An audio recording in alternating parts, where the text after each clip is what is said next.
Camila Vega always said the secret ingredient in street food was momentum. The line had to move, spatulas had to flash, and flavors had to punch hard enough to make a suit-and-tie commuter forget the next merger meeting. Every weekday at 10:45 a.m., her turquoise food truck, La Serpiente Sabrosa, rolled to the Granite Plaza outside the Pritchard and Lowe Tower. By 11, brokers and analysts already queued 3 people deep, hypnotized by the smell of charred salsa and garlic.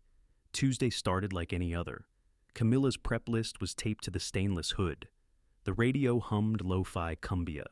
Yesterday's social media poll had crowned today's lunchtime special. Dragon egg chorizo tortas. All Camilla needed were the eggs, extra large, speckled, photogenic. Her usual supplier had texted at dawn. Stock issues, sorry amiga, but he'd added a cryptic tip. Mercado de los Milagros. Stall 17. Tell them you want the night-lit eggs. Camilla rolled her eyes but drove anyway. The Mercado was a downtown labyrinth wedged between a shuttered warehouse and a pawn shop. At stall 17, she found a short woman in a quilted jacket, eyes the color of sea glass. 9 ivory-green eggs rested on straw, each the size of a grapefruit and flecked with soot-gray chevrons. "Night-lit, yes?" the woman asked in lightly accented English. "They'll cook like chicken eggs?" Camilla confirmed, knuckling one to check for cracks. "Richer," the vendor promised. "People who taste them don't forget." Camilla paid cash. On her way out, she noticed a carved sigil burned into each shell, like overlapping crescent moons, but assumed it was some hipster farmer's brand. She had 45 minutes until service began. Inspection could wait. Back at the truck, she whisked 3 yolks with chorizo drippings, peppers, and cotija, then ladled the mixture onto sizzling bolillos. The yolks glowed strangely. An opalescent green swirl pirouetted through the yellow. But customers loved novelty. By 11:30, the tortas were selling faster than she could toast bread. She saw a hedge fund director take one bite, eyebrows lifting in bliss. The plaza echoed with satisfied murmurs. Traffic slowed at 12:45, exactly when Camilla's world tilted. A siren warbled nearby. Camilla peered through her service window and witnessed paramedics crouched over a man outside the glass doors of Stanton Securities. He wasn't moving. Oddly, neither were 3 others scattered across the steps. They looked sculpted, every muscle rigid, skin modeled like marble. Office workers gathered, filming. Camilla told her sous chef Tasha to mind the grill and darted over. Up close, the statue people were terrifying. Lines of panic froze on their faces, but their suits still fluttered in the breeze. They weighed as much as flesh, yet their skin had turned stony gray.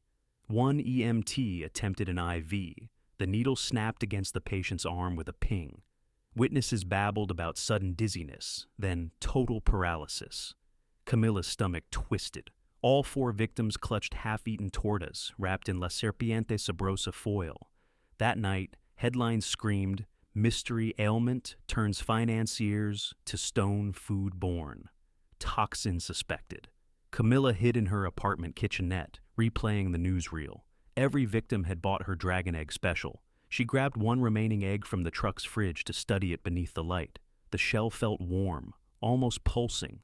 When she tapped the top with a spoon, a hairline crack spread.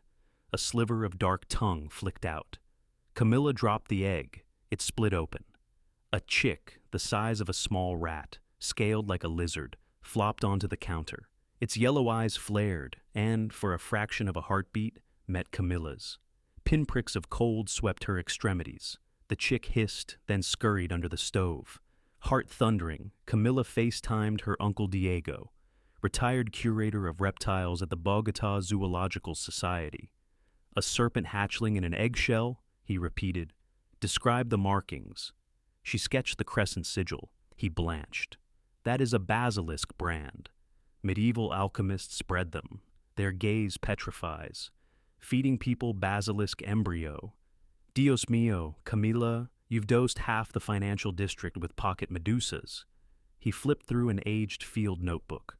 Raw basilisk proteins can circulate for hours before the metamorphic process completes. There might be a window for reversal. Historically, Basilisk blood or tears dissolve petrification if applied before 48 hours. Camilla glanced at the clock. 26 hours left. All right, she said, voice shaking. How do I get basilisk blood without turning into Mount Rushmore? You'll need mirrored surfaces, Diego advised. Basilisks cannot withstand their own reflected gaze. Camilla hung up and rummaged through her cookware, steel mixing bowls, ladles, a novelty disco ball cup she once bought for Truckapalooza. Good enough, she texted Tasha. Meet me at Truck.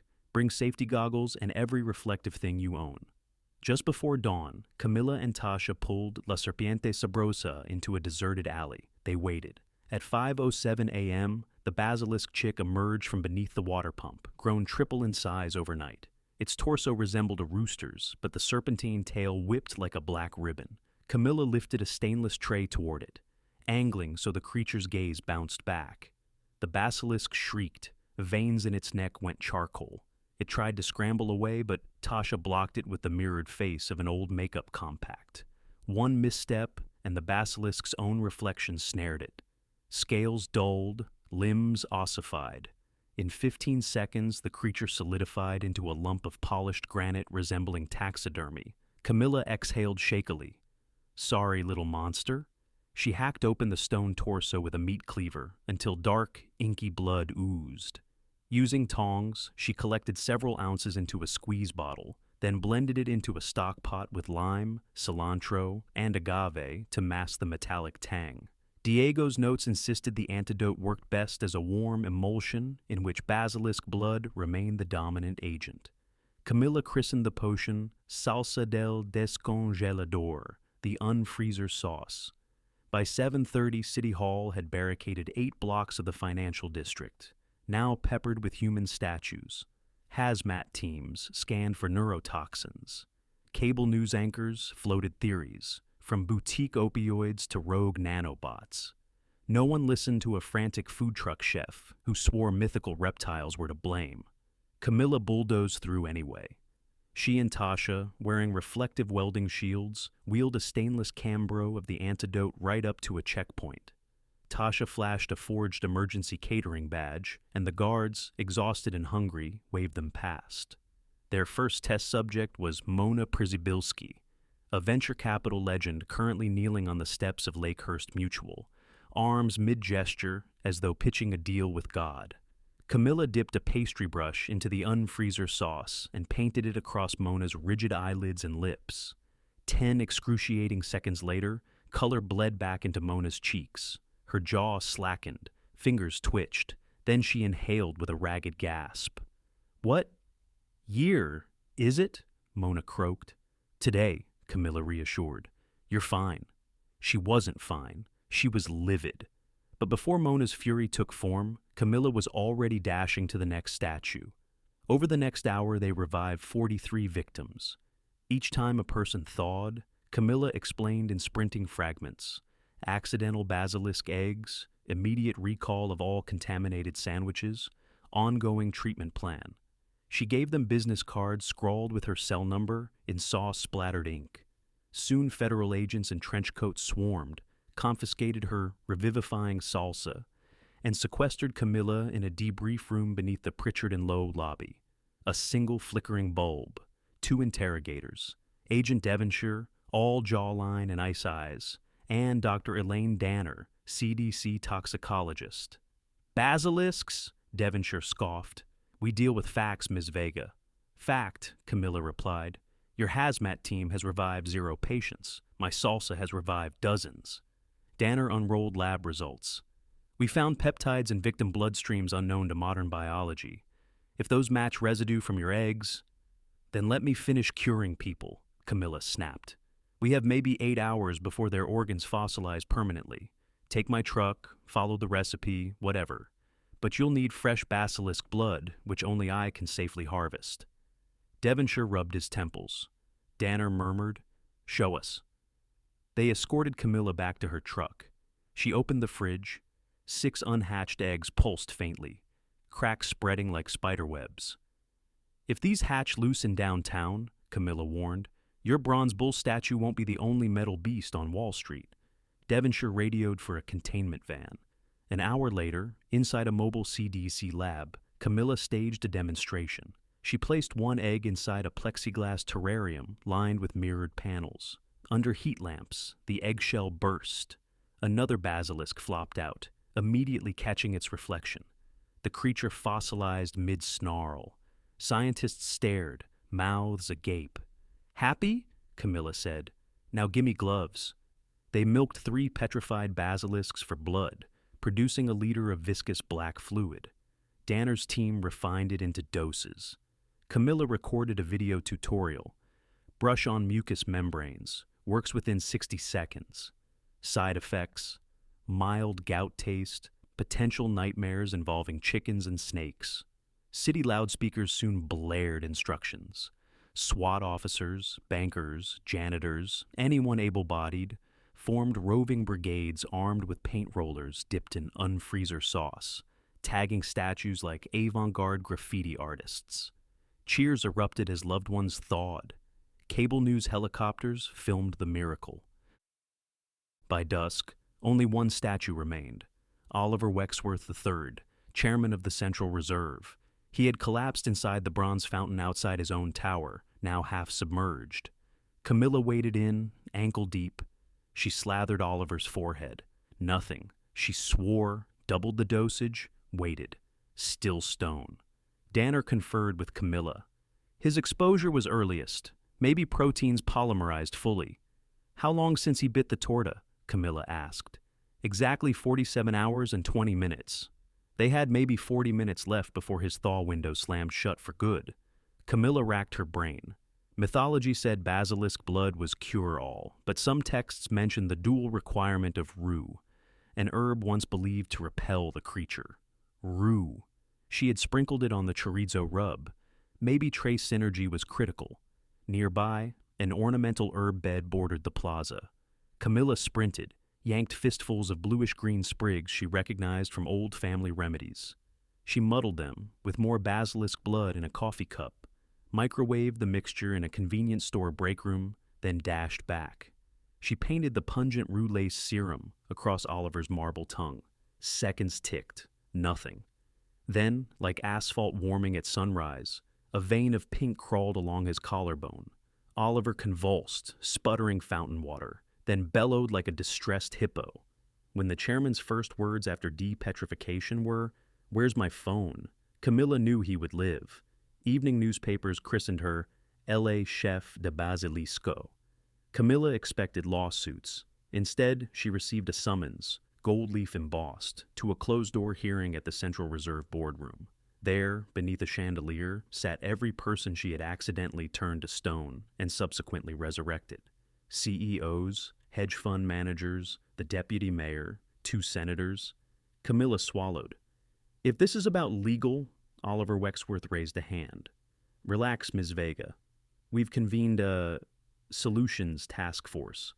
Mona Przybylski leaned forward. "The markets tanked 8% during yesterday's statuary crisis.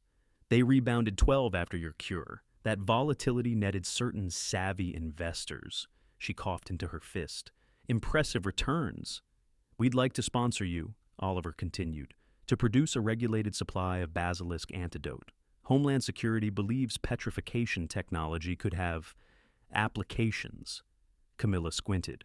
"You want a weaponized lunch?" "Think of it as diversified cuisine," Mona said smoothly. Camilla pictured basilisk egg artillery shells. She pictured the vendor with sea glass eyes, stall 17, now no doubt vanished. She pictured her mother's recipe book, which preached healing, not profit. "No," Camilla said. Silence pooled. "I'll cooperate with ongoing public health measures," she clarified. "But if you want exclusive rights, copyrights, patents, no, my truck feeds people. It does not petrify or unpetrify for Wall Street's balance sheets." Oliver's jaw tensed. "Young lady, do you understand the leverage?" Camilla interrupted. "Yes. The secret ingredient is momentum, remember? And right now, the public loves the chef who saved them from mythic doom. You try to strong-arm me, I go live on every channel, tweet every recipe, and upload a video titled How to Cook Capitalism." Mona's lips twitched, amused. Let's not antagonize the cook, Oliver. She's proven resourceful. The board reluctantly agreed to her terms. No corporate monopolization. A public task force would store remaining basilisk blood under joint city-university oversight. Camila would train medical teams, then retain independent rights to her truck. 2 weeks later, La Serpiente Sabrosa returned to the plaza. The lunchtime special read, in chalk art flourishes, Phoenix Ash Tinga, 100% myth-free. The line stretched half a block. Camera crews crowded, hoping for drama. But Camilla just flipped tortillas, laughter sparking in her eyes. Though municipal decree now required random inspections by mythological biologists, she didn't mind. Transparency was seasoning. At noon, a familiar sea-glass-eyed woman appeared near the curb. Same quilted jacket, same faint smile. She held a basket covered in burlap. Camilla tensed. The woman lifted the cloth. Inside, 6 smaller eggs glimmered, sunset orange with silver spirals. "Salamander eggs," the vendor whispered. "They simmer forever, won't burn." Camilla moved a cutting board like a shield. "Lady, the city barely recovered from your last delivery." "I sell, you choose," the woman said. "Legends hunger as people do." Camilla stared at the eggs, contemplating melt-proof stews and the inevitability of wonder. Finally, she chuckled and shook her head.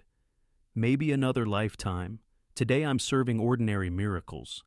The woman shrugged, faded into foot traffic. A breeze carried the scent of sizzling chicken, charred chilies, and something else. Possibility, coiled like smoke, waiting for a careless chef or a daring one. Tasha called from inside the truck. "Cam, we're 86ing the Tinga. Need a new special." Camilla grinned. "Let's workshop a recipe that can't launch an existential crisis. How about corn eskeets with burnt sugar lime?" "Boring," Tasha teased. "Safe," Camilla corrected, and looked skyward, promising herself a week, at least a week, of uneventful lunches. Across the plaza, the bronze bull still glinted heroic under the noon sun. But small flecks of green remained on its horns, remnants of basilisk blood no scrub crew had fully removed. Tourists snapped selfies, unaware that a myth had brushed by. Camilla watched them for a moment, then dove back into the controlled chaos of cooking, every sizzle asserting the same old truth. Food was magic already. All she needed to add was momentum, heat, and heart, no monsters required.